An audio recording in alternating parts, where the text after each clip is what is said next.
Namaste Ramagaru. Namaste Jaya. Ramagaru, can you tell me a good story? Let's tell you about an unprecedented incident. Okay, some strange things happen very rarely. We even imagine that they will happen. We also have to face some kind of tragedy in our lives. A big van hits a cart boy. Recently, we saw him hit by a cart and it hit the lorry. I don't know how he got up and landed on the bumper of the lorry. He was standing on that bumper and shouting, "Stop, stop, stop," and the lorry took him 2 kilometers. Oh, yes. What happened to him? He survived. These are unprecedented events that never happen anywhere. A car hits someone, an old man. A car hits a man. A lorry hits a man. The lorry pushes the car and he gets out from under the lorry and stands up.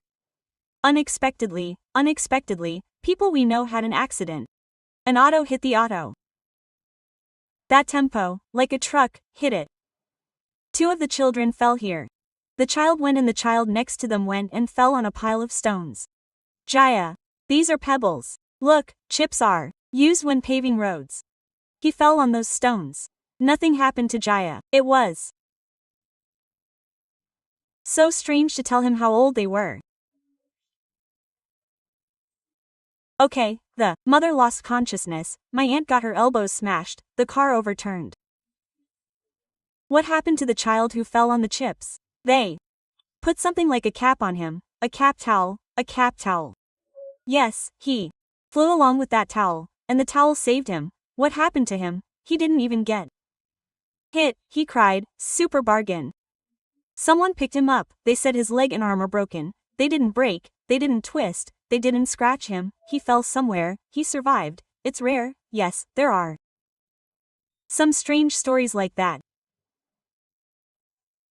In the past, there was a wealthy householder in some country. He was very loving to his wife, even to the point of 5 lives.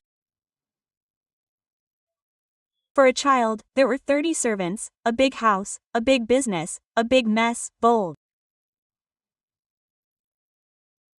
But after 39, 38, 39 years, the wife one day gave a loud cry, writhed, beat her legs and arms, and passed out. A strange illness had taken over her, her skin had become cold, and she had stopped breathing. Her face was like a corpse, her eyes were still red, but the man was so stiff that everyone cried like a ball. All the children were nearby and they buried her.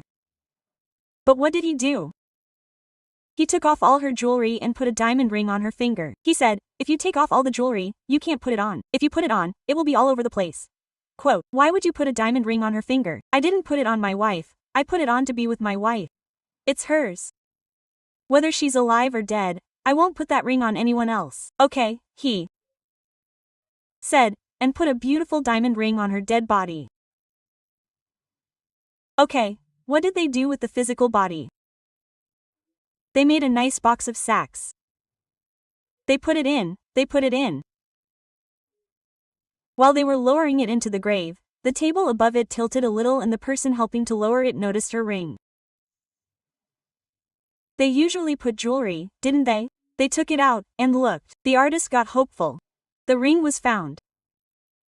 They fixed the lid on the coffin and lowered the body inside. They lowered it, made a Siva Padaka on it, and then built some kind of grave. They poured some soil. Then they thought they would build something on it. That pit wasn't that big. It was a typical pit. Okay, what happened? In the evening, well after nightfall, what did this guy do? He drank a little and got drunk, and he wasn't afraid to take it out again. What did he do? The workers will come tomorrow and dig the grave after they have done everything above that. They will build a box on top of it, right? That won't be possible at that time. What did he do with that? He thought of taking it to the coffin, opening the lid and taking out the ring. But, what happened at that moment? Her body had been in that box for many hours. When the lid was removed and a little air hit her, she regained consciousness. Was he dead? Oh, it was some kind of gasp. The human body started to suffocate. From there, when she reached out, her hand moved here and there and grabbed the edge of the coffin. He was shocked. He thought he had been bitten. He was so scared that he ran away screaming. She pushed the box into the coffin that had been opened at 30:30, stood up and put on her clothes, wondering where I was. She slowly dragged the body and tried her best to get out of the pit. If you look, you can see everything around her. Oh! They must have buried me here somewhere and thought I was dead, so let's scream. She could barely speak. Her son was sick and died. Moreover, it had been so long since morning. There was no food or drink until night. At least if it had been at home, they would have given him something. They would have given him something to eat during the day. What was there here? Nothing. She dragged the body and slowly came out of the courtyard where these tombs are built, but she had no shoes.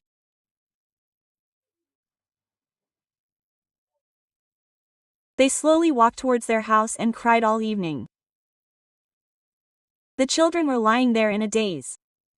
The husband was still crying and he was still sleeping upstairs. She walked slowly. She went and went closer. She reached the gate of the house. A worker was walking around the entrance door, arranging milk bowls, curds, and cream. He was a little hesitant. He was working a little. What did she do? She went and knocked on the entrance door and said, "Who?" "Who?" He said, "I am Amma. Will you open the door?" She said. He didn't understand. Quote, "Come on Amma, open the door, madam," she said. What did Kalapadu do when he said that? Quote, "Madam died a long time ago. They dug up her grave." It went out of his mind. She left the room. He opened the door and knocked on it. He opened the door and then he opened it. When he saw her, she was hanging down helplessly. Her hands were hanging limply. She was wearing such a big gown. The whole gown was falling apart. When he saw her like that, he said, "Should I open the door or not? Ask Ayagaru." She said, "I will ask Ayagaru to open the door for me." He said, "What should I do? Let's talk." They don't know what to do. Oh my, this is my death.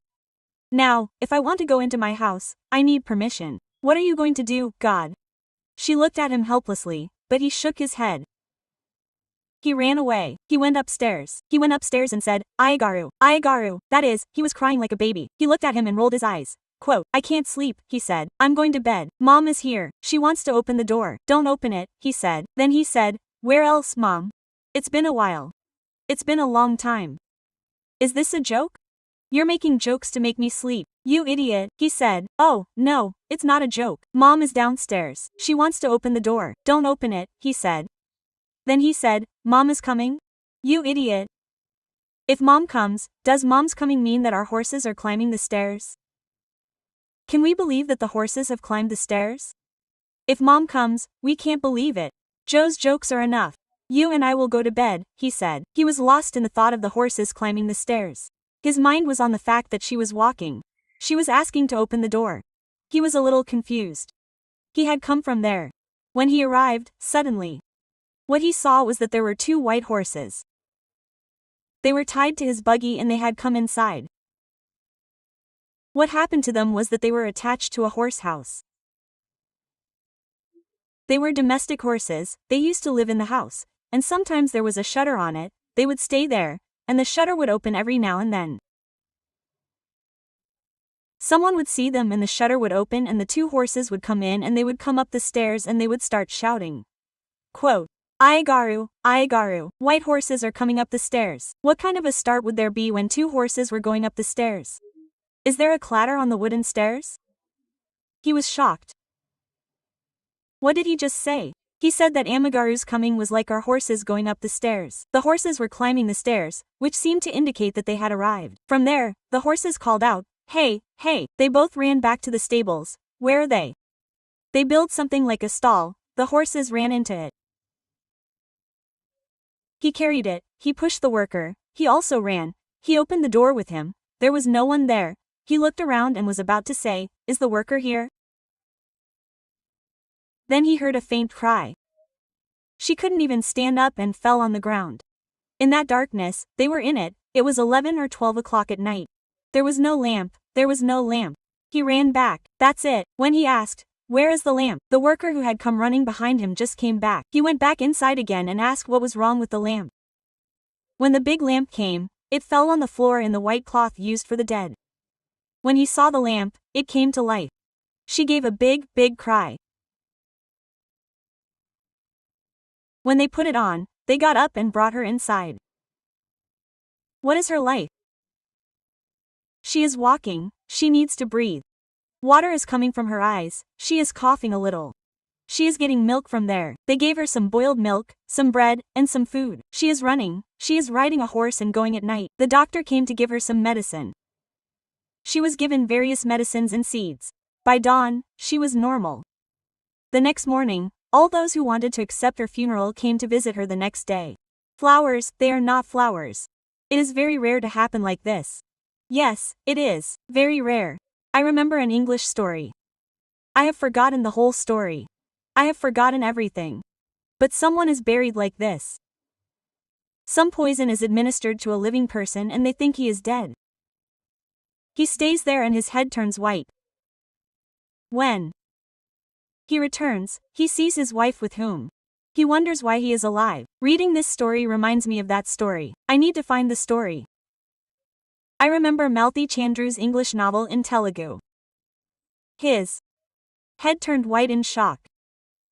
At that moment, they recognized him with that white head. Who was he?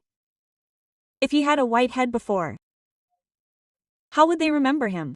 Now is not the time to paint colors. I remembered that story. Look, what an unprecedented event it was. When and where did it happen? Yes, it is not common for people who are buried to come back to life. Look, she came back even while looking for a house. The story is good to our home. Hello, you can contact the number below for your personal and business promotions on SumanTV.